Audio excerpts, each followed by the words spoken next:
My name is Donna Lewis. A baby was left at my doorstep, and the note said to call you. Silence. Then a voice, low, controlled, dangerous, cut through the line like a blade. Described the blanket. Cream-colored silk, gold dragon embroidered on it. The steel in his voice shattered. Do not move. Donna's hands trembled around the phone. She looked down at the newborn sleeping in the carrier, peaceful, oblivious, wrapped in fabric worth more than her rent. She knew that name. Everyone did. Kang Yeol-soo, the Korean Mafia boss whose enemies disappeared without a trace. 9 minutes later, black SUVs flooded her street, and the most dangerous man in 3 states knelt before her, hands shaking, voice cracked. This is my son. He lifted his head, eyes darkening with fury. Someone left him here because they want him dead, and now they know your face. The rain hammered against the thin metal roof of Donna Lewis's apartment building like fists pounding on a locked door, each drop echoing through the empty hallway as she climbed the final flight of stairs. Her scrubs, still damp with sweat from 10 hours at the clinic, clung to her exhausted frame. Her fingers, cracked from constant hand-washing and latex gloves, fumbled with the grocery bag balanced on her hip. Inside, off-brand children's Tylenol, a can of soup, and crackers for Maya, whose fever had kept Donna awake for 2 nights straight. The hallway lights flickered overhead like dying candles, casting jittery shadows across the stained carpet. Donna had walked this corridor 1,000 times before, but tonight the silence pressed against her like something solid, the darkness between the doorways deeper than usual. She nearly dropped her keys when she saw it, a baby carrier, sitting directly in front of her apartment door. At first glance, Donna thought someone had left behind a delivery, until she noticed the blanket. Cream-colored silk, expensive, embroidered with a gold dragon that seemed to glow under the dying hallway light. And beneath it, a newborn, sleeping peacefully, impossibly still. Her breath caught. She scanned the corridor. Empty. Silent. No footsteps retreating. No cameras. No explanation. Then she saw the note pinned to the blanket.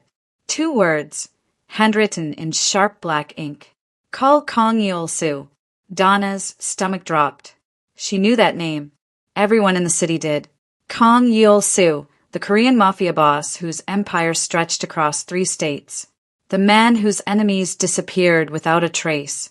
The man whose shadows were said to swallow people whole. Her hands trembled as she lifted the baby. He was warm, breathing softly, impossibly peaceful, not abandoned. Placed inside the carrier's pocket, her fingers found a phone, sleek, black, encrypted, with only 1 number saved. Lord, what am I walking into? She whispered. She pressed call. The line connected instantly. Who is this? The voice was low, controlled, dangerous, the kind of voice that made her knees go weak. Donna swallowed hard. My name is Donna Lewis, she said, steadying her breath. A baby was left at my doorstep, and the note said to call you. A sharp inhale, then silence. A terrifying, calculating silence. Describe the blanket, he demanded. Cream-colored, she said. Silk. There's a gold dragon embroidered on it. The steel in his voice shattered. Do not move. He was no longer calm. He was a man whose world had just been set on fire. I'm coming to you now. 9 minutes later, exactly 9, the hallway lit up with the glow of black SUVs. Donna's legs nearly gave out when Kang Yeol-soo stepped inside the building. He was exactly as the rumors said, tattooed from neck to arms, hair slicked back, black shirt stretched over a fighter's build. His expression was unreadable, posture lethal, but his eyes locked onto the baby with something raw, unguarded, broken. He knelt. His hands shook. His breath hitched. Let me see him, he said softly. Donna cautiously handed the infant over. Yeol-soo exhaled a sound, caught somewhere between relief and fury. This is my son, he whispered. Someone left him here, Donna replied, her voice trembling. Who would do that? His jaw tightened. My enemies. He lifted his head slowly, and when his eyes met hers, Donna saw something that made her blood run cold. Not anger. Fear. Someone left him here because they want him dead, he said, his voice low and deadly. They chose your door, your building. They watched you walk up those stairs. Donna's chest seized. What are you saying? Yeol-su rose to his full height, the baby cradled protectively against his chest. I'm saying they know your face now. The words hung in the air like smoke. Donna clutched the doorframe, her mind racing. Maya sleeping inside, unaware. Her empty bank account, her dead-end job. And now this. And now, Yeol-su continued, his voice dropping to a near whisper. You're involved, whether you meant to be or not. There are people in this world who abandon the innocent, who leave babies on doorsteps to be used as pawns, who target single mothers because they think no one will protect them. If you believe everyone deserves to be protected, subscribe to K-Pop Tales Studios right now. Only cowards who side with people like Yeol-su's enemies won't. Drop a comment with the time you're watching this. Let's see how far the story travels. Yeol-su's eyes swept the dim hallway like a predator scanning for threats. Then they locked onto Donna. Who saw you come home tonight? The question hit her like a slap. No one, she said. I don't think anyone. Think harder. His voice was ice. The lobby. The stairs. Anyone in the windows. Donna's mind raced backward through the rain. The flickering lights, the empty corridors. No one, she repeated. It's always dead this time of night. Yeol-su studied her face, searching for lies, for hesitation, for any crack in her composure. But Donna held his gaze. She had nothing to hide. Why my door? She asked. Out of every apartment in this building, why mine? Something flickered behind his eyes. Because whoever left him knew I would come immediately, he said quietly. They knew I would never harm a woman who protected a child. The words settled over Donna like a weight. You were chosen deliberately, he continued. A single mother, a nurse, someone with nothing to gain and everything to lose. Donna's throat tightened. So I'm what? Bait. You were supposed to be disposable. The baby stirred in Yeol-su's arms, letting out a thin, reedy cry. His face shifted instantly, loss of control. Uncertainty. The most powerful man in 3 states, and he looked terrified of a 7-pound infant. Then, he did something Donna never expected. He held the baby out to her. Take him. She blinked. What? His name is Min-jun. He was born 5 weeks premature. Yeol-su's jaw tightened. He needs monitoring, medical attention, things I cannot provide. Donna took the baby instinctively, cradling him against her chest.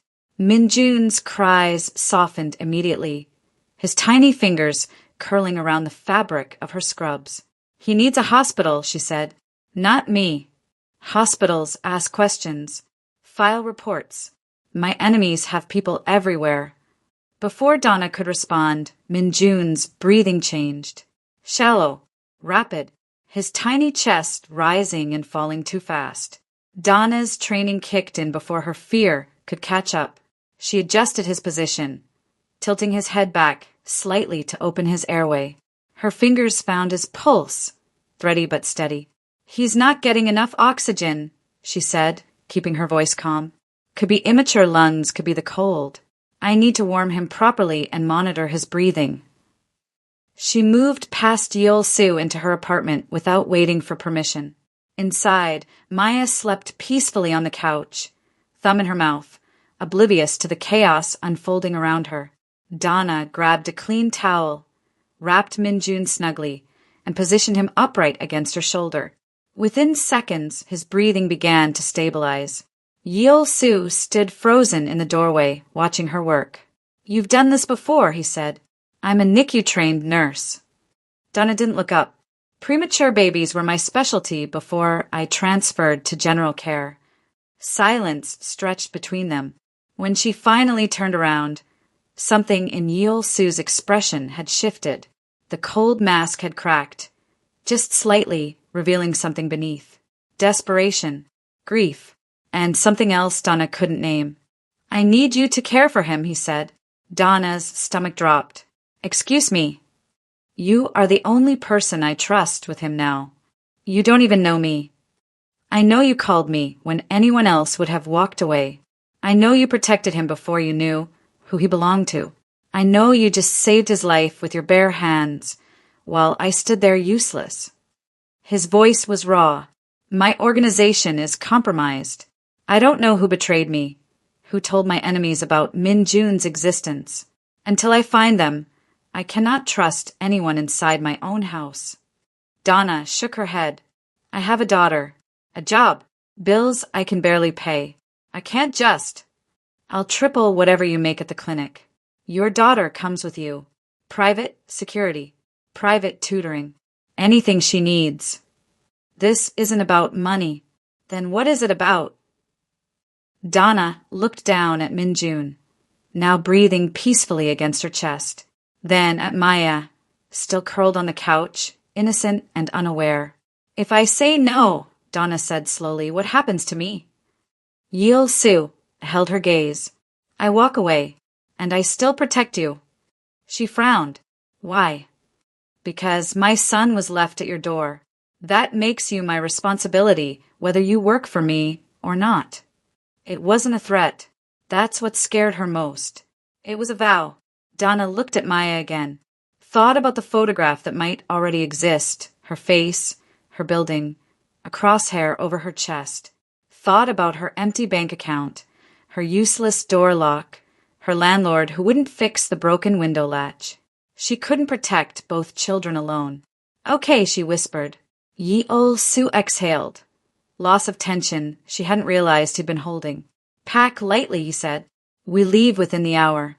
Donna's heart pounded. "And then what?" His eyes met hers, dark, unreadable, but no longer cold.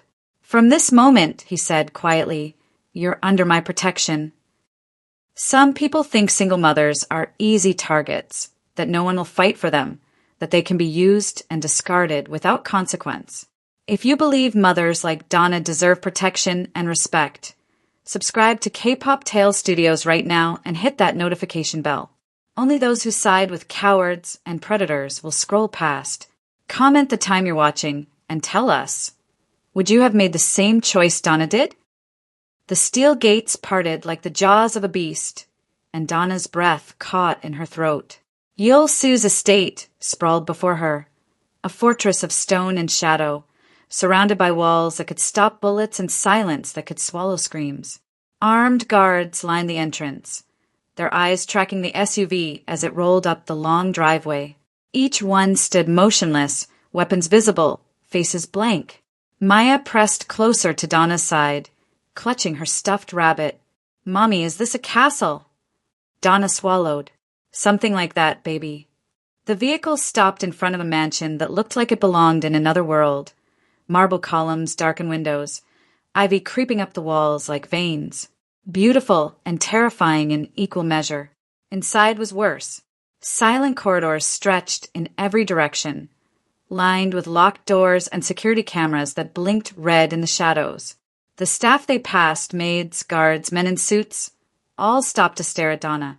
Some with confusion, some with barely concealed suspicion. A black woman carrying a baby and holding a toddler's hand, walking through the heart of the Korean underworld. She didn't belong here. Everyone knew it. Yeol Su led them to a private wing of the mansion, a nursery already prepared, a bedroom for Donna and Maya across the hall. "Min Jun's medical records," he said, handing her a file. "His mother's pregnancy was high risk. He arrived 5 weeks early. His lungs are underdeveloped. His immune system is fragile." Donna scanned the documents, her nurse's instincts taking over. "He needs consistent monitoring, proper feeding schedule, controlled temperature. Then you'll have everything you need." She looked up at him. "And you? When's the last time you held him for more than 5 minutes?" Yeol Su's jaw tightened. "I'm not built for this." "You're his father." "I'm a killer." The words hung between them, raw, honest, unflinching. Donna stepped closer, Minjun cradled in her arms. Sit down. He blinked. What? Sit. Down. For a moment he didn't move. Then, loss of something like obedience, he lowered himself into the chair beside the crib. Donna placed Minjun in his arms, adjusting his grip, positioning his hands. Support his head. Relax your shoulders. He can feel your tension. Yeol-su looked down at his son, like he was holding a bomb that might detonate. His tattooed arms that had ended lives, trembled around the tiny infant.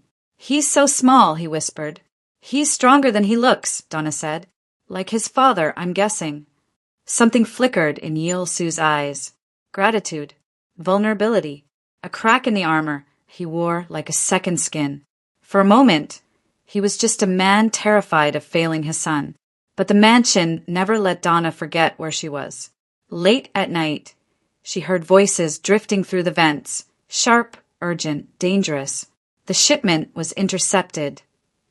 Someone's feeding information to the John Syndicate. We need to find the rat before they find us. Donna's blood ran cold. She was living inside a war zone dressed in marble and silk. Every instinct screamed at her to grab Maya and run. But where would she go? Back to the apartment with the broken lock? Back to the empty bank account and the landlord pounding on her door? And Minjun, he cried less when she held him. Slept longer. Breathed easier. She couldn't abandon him. Not yet. 3 days later, Yeol-su burst into the nursery. Donna had never seen him like this. Face pale, hand shaking, eyes blazing with fury and something deeper. Something that looked like fear. What happened? She demanded. He thrust a photograph into her hands. Donna's heart stopped. It was her, standing in the hallway of her old building, Minjun in her arms. The image was grainy, taken from a distance, but clear enough to see her face, and over her chest, a red crosshair. They've been watching you, Yeol-su said, his voice barely controlled. Since before you called me. They knew exactly where to leave him. They knew you would protect him, and they've been waiting to see what I would do. Donna's hands trembled. What do they want? Leverage. His jaw flexed. They want to see how much you're worth to me. I'm nobody to you. You're the woman raising my son. He stepped closer, and Donna saw something she'd never expected to see in the eyes of a Mafia boss. Terror. Minjun's mother, he said quietly. She was killed because someone wanted to hurt me. They couldn't touch me directly, so they took her, made me watch, made me bury her while my son fought for his life in an incubator. Donna's breath caught. I won't let that happen again. He reached out, slowly, carefully, and cupped her face in his hands. His palms were rough, scarred, but his touch was impossibly gentle. They won't touch you, he whispered, voice trembling with restrained emotion. Not while I'm breathing. There are people in this world who hunt the innocent, who target mothers and children because they think no one will fight back. If you stand against cowards who hide in shadows and prey on the vulnerable, subscribe to K-Pop Tales Studios right now. Only those who side with predators like the John Syndicate will scroll past without subscribing. Comment the time you're watching and tell us. Do you think Yeol-su can keep his promise? Stay tuned, because the war for Minjun's life is just beginning. The days that followed blurred into a rhythm Donna never expected. Feeding schedules and security briefings, lullabies and loaded weapons. Yeol-su trained his men harder than before.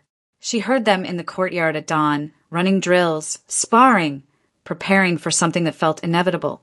The tension in the mansion had shifted from simmering to boiling. But in the quiet hours when the guards changed shifts and the hallways fell silent, Yeol-su would appear at the nursery door, watching, learning. You're holding him too tight again, Donna said one evening, guiding his arms. He needs to feel secure, not trapped. Yeol-su adjusted, jaw clenched in concentration. Minjun fussed for a moment, then settled against his father's chest with a soft sigh. Something broke open in Yeol-su's expression. He's never done that before, he whispered. He knows you're trying. Their eyes met, And for a moment, the Mafia boss and the nurse were just two people trying to keep a child alive. Maya started calling him Mr. Yeol. He didn't correct her. Once, Donna caught him showing her how to fold a paper crane, his scarred hands gentle and patient. They were beginning to move like a family, and that terrified Donna more than the guards with guns. Not everyone in the mansion accepted her presence. Lieutenant Shin, Yeol-su's head of security, made that clear. "She's a liability," he said one morning, not bothering to lower his voice as Donna passed. "A stranger with full access to the boss's heir. We don't even know where she came from." Donna stopped walking. "I came from a double shift at a clinic that pays me barely enough to keep the lights on," she said, turning to face him. "I came from a building with broken locks and a landlord who doesn't care if I live or die. I came from the same streets. Your men patrol like they own them."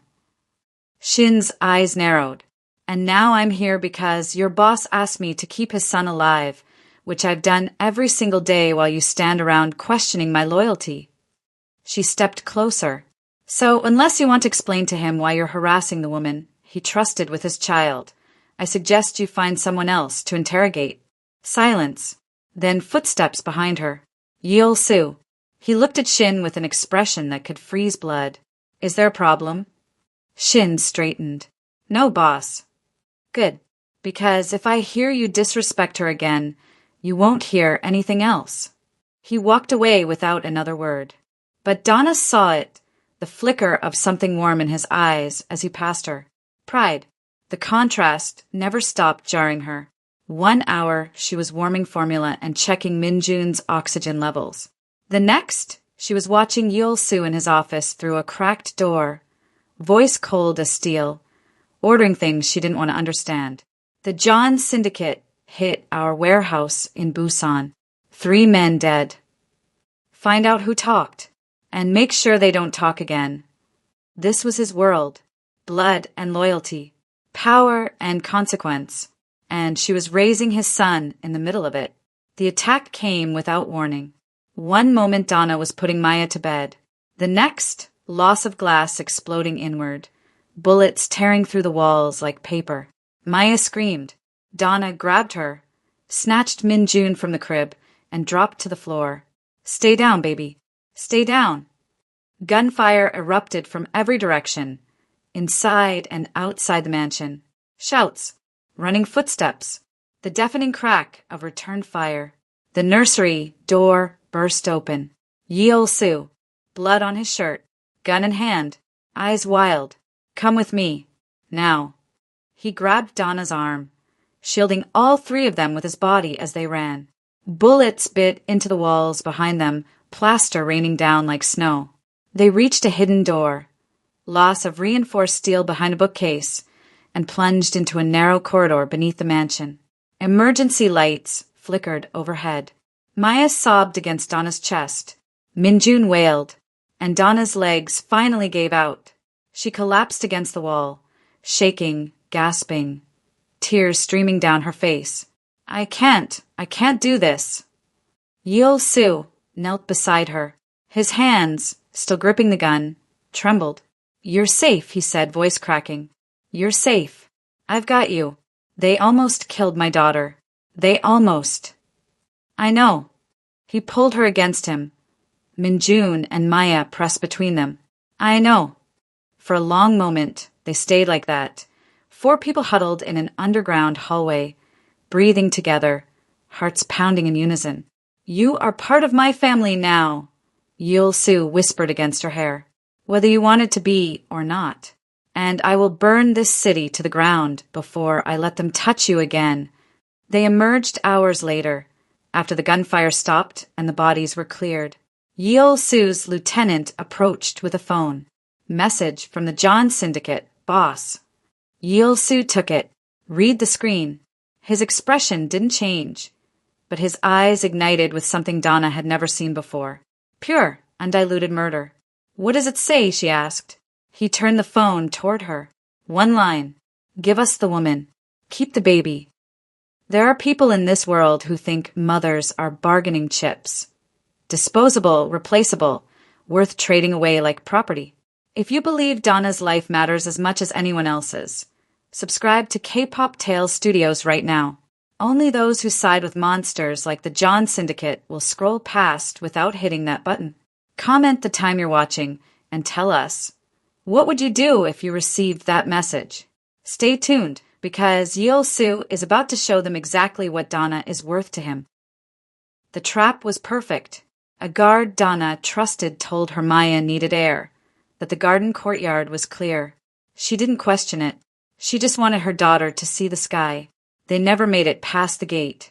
Black van, masked men, Maya screaming as Donna was dragged away, a cloth pressed over her mouth. She woke in a warehouse, concrete floors, flickering lights, the smell of rust and oil. And standing before her, John Sang-hoon, the rival boss. "You're more valuable than I expected," he said, circling her like a predator. Kang Yeol-soo's weakness, wrapped in nurse's scrubs. Donna's wrists burned against the zip ties. "Min-jun is his only heir," Sang-hoon continued. "His existence threatens every syndicate in this region. And you," he smiled, "you're the leverage that will make him hand the child over." "He won't." "Then you die. Either way, I win." A teenage guard stood nearby, trembling, barely old enough to hold a gun. When Sang-hoon raised his weapon toward the boy for hesitating, Donna moved. "Wait." She stood between them, heart pounding. "You want Yeol-soo broken? Killing a child won't do that. But making him choose between his son and the woman raising him." She held Sang-hoon's gaze. "That's the kind of wound that never heals." Sang-hoon paused, ego flickering. "You're smarter than you look." She was stalling and praying. The doors exploded inward. Gunfire erupted. Loss of chaos, shouting, bodies dropping. Yeol-soo stormed through the smoke like wrath incarnate, his men flanking him, weapons blazing. He cut through Sang-hoon's guards with terrifying precision, then stopped. Sang-hoon had Donna, loss of gun pressed to her temple. "Drop it, Kang, or she dies." Yeol-soo's chest heaved. His eyes locked onto Donna's, and he lowered his weapon. "Let her go." Sang-hoon laughed. "You really would sacrifice everything for—" Donna moved. A sharp twist. Loss of technique. She'd watched Yeol-soo drill into his men, and the gun clattered to the floor. Sang-hoon stumbled. Yeol-soo's men swarmed him instantly. It was over. Back at the mansion, silence settled like dust after a storm. Min-jun slept peacefully on Yeol-soo's chest. Tiny fingers curled against his shirt. Donna sat beside them, still trembling, still processing. "I could rebuild my empire," Yeol-soo said quietly. "I could survive betrayal, lose everything I've built." He turned to her. "But losing you would destroy me." Donna's breath caught. "I've never felt safe anywhere," she whispered. "Not in my apartment. Not at work. Not anywhere." She looked at him. "Except when you're near." Their hands touched, loss of hesitant, trembling, and neither pulled away. "Stay," he said. "Not because you need protection. Not because of Min-jun." "Then why?" "Because I need you." She laced her fingers through his. "Okay." They decided that night Donna would stay. Maya and Min-jun would grow up together. Whatever came next, they'd face it as a family. Then Yeol-soo's phone buzzed. His jaw tightened as he read the message. "What is it?" Donna asked. "A shadow syndicate." His voice was ice. "They're claiming Min-jun isn't my only heir." Donna touched his shoulder. "Whatever comes," she said firmly, "we face it together." He looked at her. Loss of gratitude, fear, love, and nodded. Together. There are people who think women like Donna are expendable. That single mothers can be used as pawns and thrown away when they're no longer useful. If you believe every woman deserves to be valued and protected, subscribe to K-Pop Tales Studios right now. Only those who side with predators like John Sang-hoon will scroll past. Comment family if you're standing with Donna and Yeol-soo, and tell us what time you're watching. This story is far from over.